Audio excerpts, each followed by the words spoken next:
Hey, it's your friend Choice CJ here, and I'm going to be bringing you guys my Week 1 team builder for Season 6 of the MPL, the Major Pokemon League. That's right, this is our inaugural week in the MPL, and I'm looking to take it by storm and come out with a nice win in this first week. But our opponent is certainly not going to make that easy on us. Our opponent is none other than Omega Jolteon, coach of the Chicago Carracostas. And he and I have a brief battling history, I would say. We faced off in UBC Season 6, and he was able to snatch a narrow victory over me. I think it was like a 2-0 victory. Despite our best efforts, he was able to come ahead. And then once before that, we did battle. He was unofficially subbing for Rizzypow in UBC Season 5 in the, I want to say, quarterfinals. And we were able to pick up a win in that game. But, you know, it's always tough when you're not using your own team. You don't necessarily know exactly how it works, and you're not totally comfortable with it, so I don't really take much stock in that victory. I think it was more of just a fun meme for him and Riz. But anyway, the team that he's drafted this season is pretty spooky. Let's take a look. He has a Lando T, a Latios, Heatran, Alomomola, Shaman, Drapion, Jolteon, lots of mons with the same ending there, Piloswine, Diancie, Ambipom, and Mega Heracross. So Lando T is probably one of the top 3 mons in the format, so we always have to be prepared for dealing with something like that. If you look at my team, the entire squad is dealt extremely well with by ground plus flying coverage, so he can easily run like a double dance EQ plus Z fly set, and that's actually what I mocked versus, and it was very scary. Excuse me. So we have to be very aware of that. However, the one thing that is working in my favor is that he might be feeling pressured to bring a defensive Lando to deal with my Charizard, because Charizard is pretty solid versus his team with a D-Dance 3-attack set.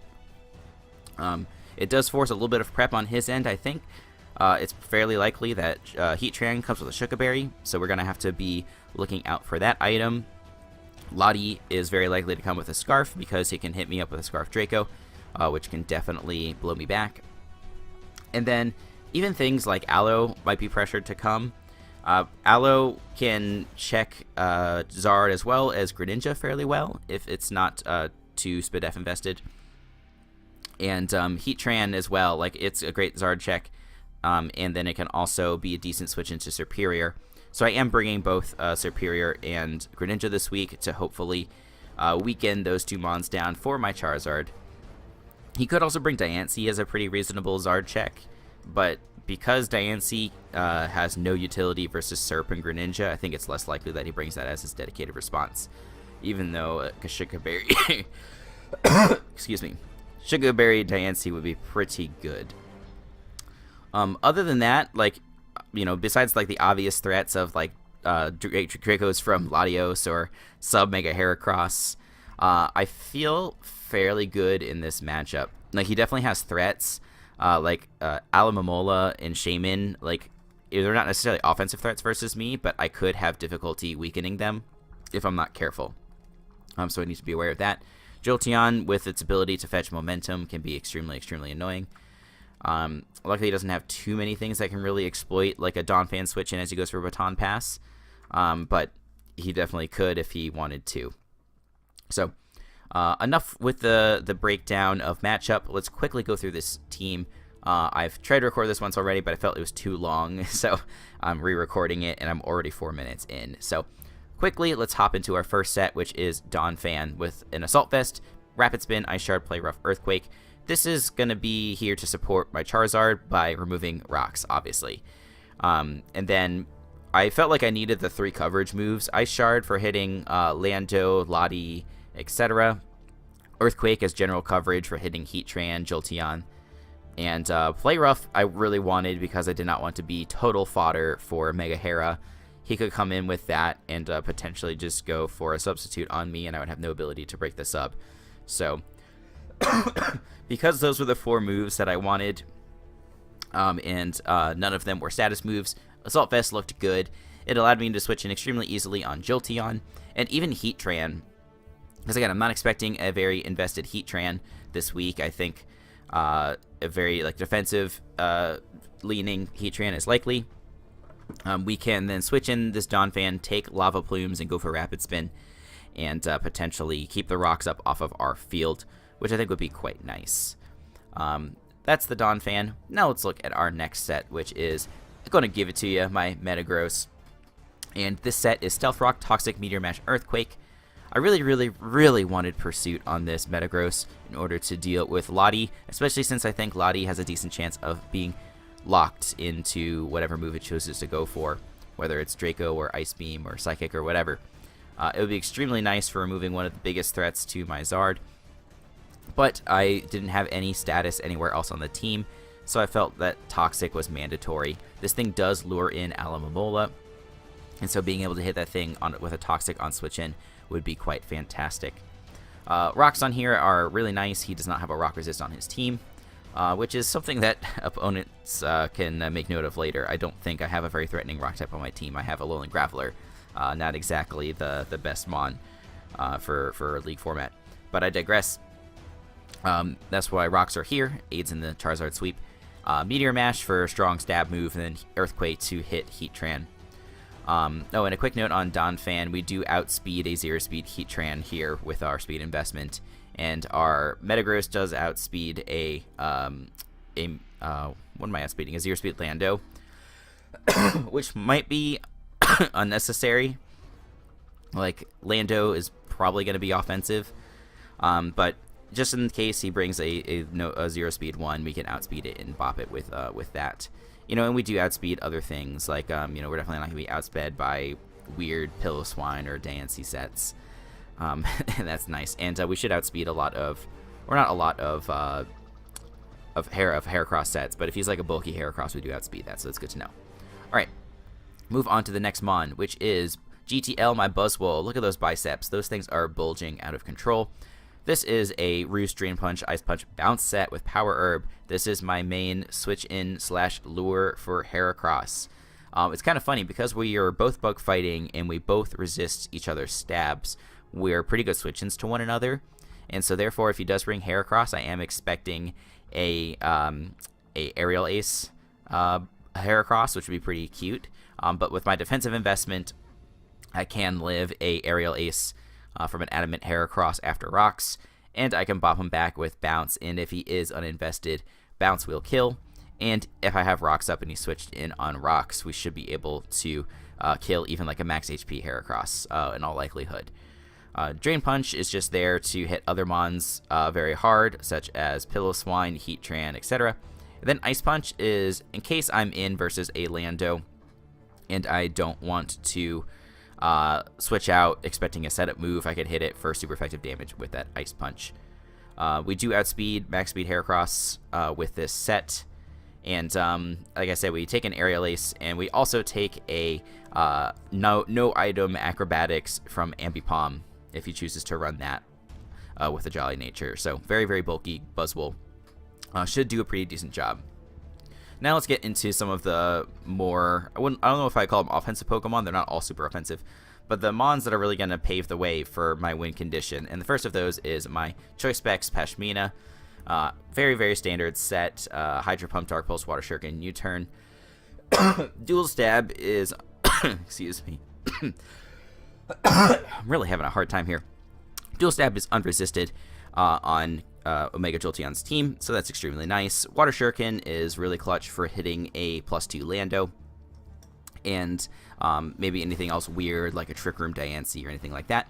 And then U-Turn is there for momentum, as he's going to be wanting to pivot in on things like with his Shaman and also his Alomomola. Alomomola in particular would be really nice because that gives me an opportunity to bring in my next Pokemon, which is Foxhound, the Superior.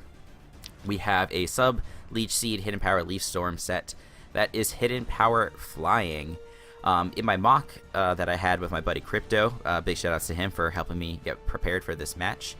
I had Protect in that slot over Hidden Power Flying, and Hidden Power Flying is like sorry, let me take a step back. Protect was there because it helps me get more recovery back from Leech Seed, and it helps me dodge potential Z move from Landorus if he's going for a Z Fly and he is at +2 speed, and I do not have a substitute up.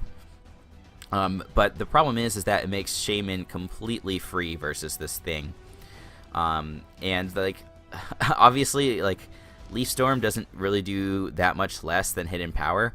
So Leaf Storm, it's 130 multiplied by 1.5 is 195, divided by 2 is 97.5.